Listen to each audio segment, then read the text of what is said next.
Assalamualaikum warahmatullahi wabarakatuh. Salam sejahtera untuk semuanya. Teman-teman mahasiswa baru, saya menyampaikan selamat untuk Anda. Anda memulai babak baru, Anda menjadi mahasiswa. Anda disebut maha atas kesiswaan Anda. Anda punya tanggung jawab yang jauh lebih besar daripada anak-anak muda lainnya.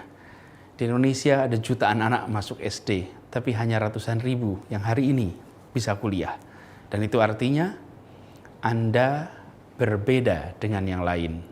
Anda adalah sekelompok anak-anak muda yang punya kesempatan untuk mengembangkan diri, untuk maju, meraih masa depan, bukan hanya untuk Anda sendiri, tapi untuk kemajuan Republik, untuk kemajuan bangsa. Karena itu saya ingin berikan catatan. Anda akan kuliah. Tolong jangan hanya belajar di dalam ruang kuliah. Kuliah Anda adalah di dalam ruang dan di luar ruang kuliah. Dua ini, kalau Anda disebut dirinya sebagai aktivis, maka jangan hanya aktivis di luar ruang kelas, tapi aktivis di dalam ruang kelas juga. Di sisi lain, bagi teman-teman yang ingin belajar saja, hanya di kelas saja belajarnya, Anda akan masuk rombongan yang merugi. Karena di ujung masa kuliah, Anda hanya keluar membawa selembar kertas bertuliskan transkrip atau selembar kertas ijazah. Masa depan tidak bisa dibangun hanya dengan selembar kertas itu. Anda harus menjadi manusia baru, lebih dari sekedar peneliti, lebih dari sekedar pengajar. Tapi Anda harus menjadi pemimpin di Indonesia. Anak-anak muda yang kata-katanya, langkahnya bisa membuat perubahan. Dan itu artinya belajar dari sekarang. Saya sering menganalogikan hidup pasca kuliah itu seperti berenang di lautan. Anda punya pilihan, mau belajar berenang saat sudah sampai ke laut atau mau belajar berenang di kolam renang. Kalau di kolam renang, kedalamannya terukur, tekanannya terukur, suhunya terukur, arusnya terukur. Dan di sana Anda belajar berenang. Atau Anda langsung terjun ke laut dan belajar berenang. Risikonya agak besar belajar berenang di tengah lautan. Kalau Anda belajar berenang di kolam renang, risikonya jauh lebih terkontrol. Karena itu belajar berenang, belajar memimpin, belajar menjadi bagian dari masyarakat ketika saat kuliah.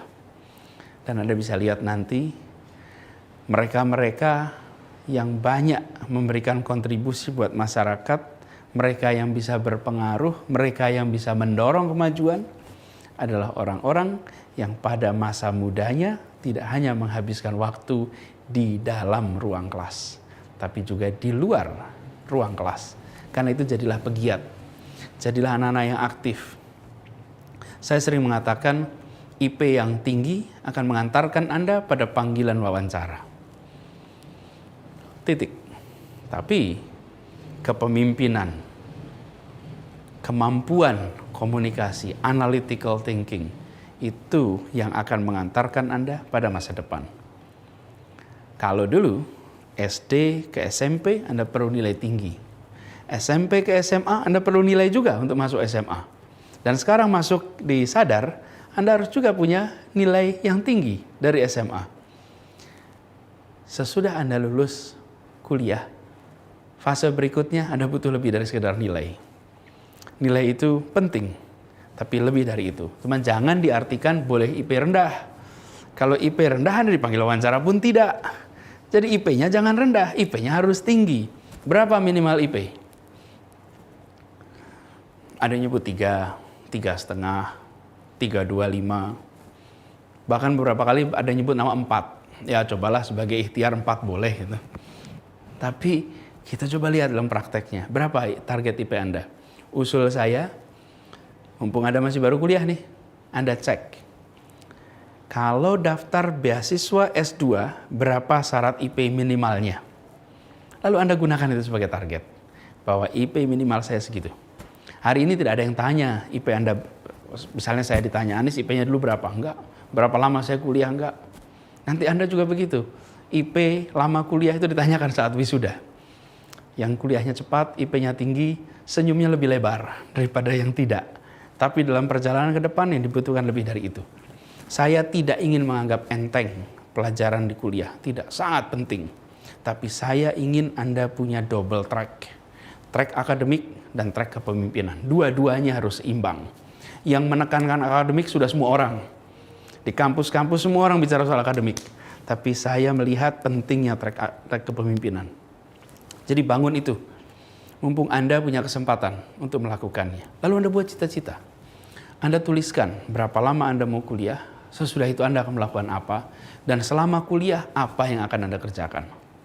Jangan jadi mahasiswa yang hanya rumah, kos-kosan, kampusnya hanya ruang kuliah. Jangan lakukan itu.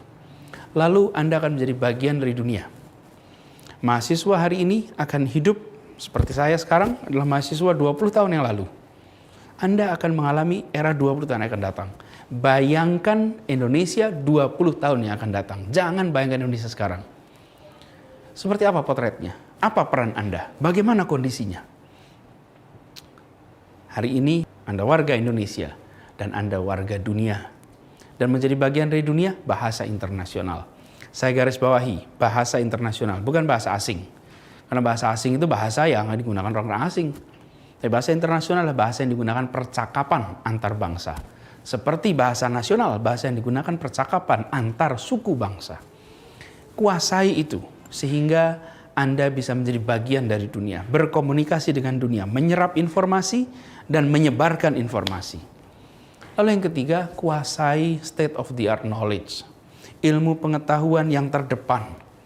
Anda nggak bisa belajar sekarang hanya dengan ilmu-ilmu masa lalu. Kuasai yang terbaru. Dan kemampuan belajar menjadi amat kunci. Bukan kemampuan menguasai sebuah bidang, tapi kemampuan belajar di bidang apapun.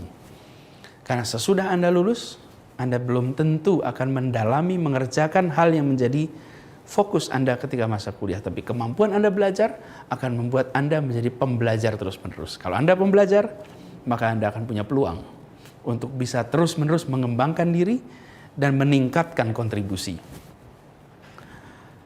Teman-teman semua, mahasiswa baru, Anda sekarang memasuki fase yang benar-benar baru. Karena itu, rencanakan dengan baik. Catat cita-cita Anda. Catat keinginan-keinginan Anda. Lalu lihat 4 tahun ke depan, 3,5 tahun ke depan, atau 5 tahun ke depan sebagai masa pengembangan diri. Bukan masa sekedar kuliah, mengembangkan diri. Sesudah itu adalah masa Anda mulai berkontribusi. Siapkan diri Anda dengan baik, kerjakan masa ini dengan sangat optimal. Biarkan Anda menengok masa kuliah Anda dan berkata, untung saya masa kuliah tak hanya berada di ruang kelas. Saya aktif mengembangkan diri. Dan itu insya Allah nanti akan membuat jalan Anda ke depan akan jauh lebih lebar, jauh lebih menantang, dan Anda akan menemukan simpul-simpul baru keberhasilan yang membanggakan. Terima kasih. Assalamualaikum warahmatullahi wabarakatuh.